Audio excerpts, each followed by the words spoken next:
He's a fascinating guy. I mean, he's kind of a quiet ego among large egos.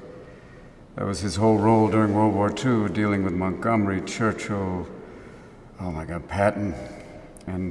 But he has a kind of a quiet strength too. Even capturing his voice is a very difficult thing because it's somewhat high-pitched, but at the same time, it has resonance. So it's an interesting character for me. It's not necessarily somebody you'd think that I am right off the bat be playing. A lot of people say, you could play Truman. Sure. But it's like, it was a tough job for me. My mother's from the South. My mother grew up in Pass Christian, which I always thought was in Louisiana until someone told me that's Mississippi, sweetheart.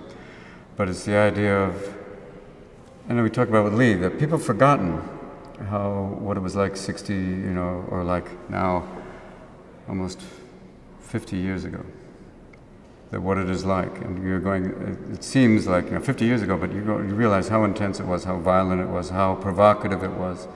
And these changes, which now, having a black president, you go, that's kind of the whole purpose of the script, to say, do you remember what it was like? Do you remember how violent, and do you remember the changes that were made by different presidents trying to, drag us into the 20th century and now into the 21st century? So yeah, that's kind of my role as the beginning of that process.